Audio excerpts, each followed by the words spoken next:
Turkey and the United States were united in their mission to liberate territory in Syria from ISIS. But now Trump's plan to pull out from the war-torn country is expected to leave a massive power vacuum there. This leaves the two powers to figure out how to balance their interests in the new geopolitical landscape. But one big issue is the fate of Syria's Kurds. While the United States considers Kurdish forces a major ally in the region, Turkey says that they're a major threat. So we're taking a look at why the United States and Turkey are so divided over the fate of the Kurds in Syria.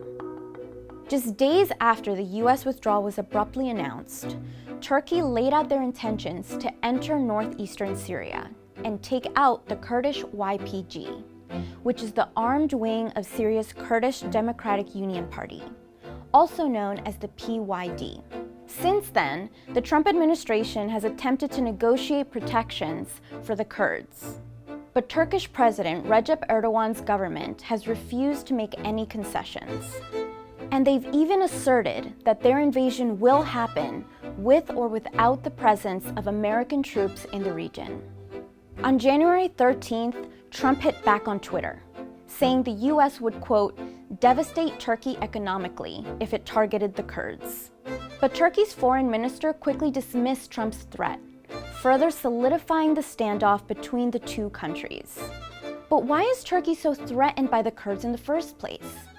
Turkey's government sees the YPG as the Syrian arm of the PKK, or the Kurdish Workers' Party, a militant group and political party that has waged an insurgency in Turkey since the 1970s. And the United States has been arming that same group in their war against ISIS.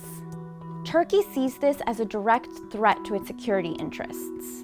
Erdogan's government fears that the formation of a Kurdish state or entity near its border would embolden Kurdish separatists inside of Turkey. According to US estimates, ethnic Kurds make up 19% of Turkey's population. Turkey has already executed 3 military operations in Syria since 2016, including Operation Olive Branch, in which Turkey captured the Kurdish enclave of Afrin. Over 100,000 Kurdish civilians were forced to flee Afrin after Turkey's assault in early 2018. But why does the US care about what happens to Kurds in Syria? Short answer, they help defeat ISIS in some key regions of Syria. That's how the Kurds, who have long fought for political recognition, earned US support. At the height of the Syrian civil war in 2013, ISIS expanded into the country from Iraq. The group started by launching attacks on Kurdish enclaves, but these attacks were ultimately repelled by the YPG. As Syrian forces withdrew from the country's north, US-backed Kurdish forces stepped in. They've led an armed coalition called the Syrian Democratic Forces, or SDF, that has become the main military opposition group fighting ISIS in Syria. These predominantly Kurdish forces have been called, quote, the Americans' most effective allies in the fight against ISIS. After taking the territory in northern Syria in 2014, the Kurds declared it the autonomously governed region of Rojava, and then renamed it the Democratic Federation of Northern Syria in 2016. And Kurdish forces are still integral in the fight against ISIS.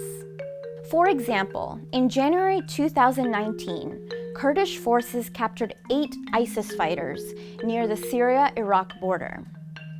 Syrian Kurds claim they have no connection to the PKK, and one US military official has even stated to the New York Times that he has not seen any indication that the Kurds he's worked with have a connection to the PKK.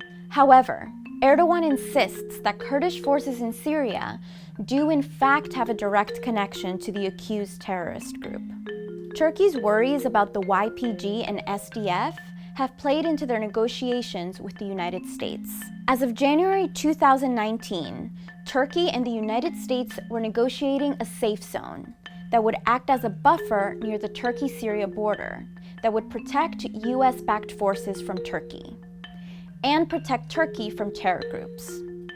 While the Trump administration has sent mixed signals to Turkey, they have recently made the security of the Kurds a priority in negotiations. Since the announcement of the surprise withdrawal, Turkish forces advanced across their border into northern Syria.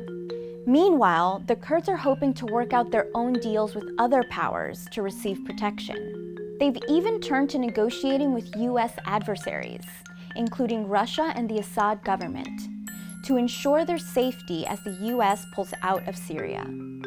The Kurds' recent struggle is only the latest in a series of political setbacks since the end of World War I. They were initially promised an independent state by then leader of Turkey, Mustafa Kemal Atatürk. But he changed his mind and rejected the deal, and the land claimed by the Kurds was divided between 4 countries: Syria, Iraq, Turkey, and Iran. This left the Kurds as vulnerable minorities in each of these states. And in each of these states, the Kurds have endured decades of repression. Do you think the United States and Turkey can come to an agreement without sacrificing the Kurds? Let us know in the comments. And as always, like and subscribe for more.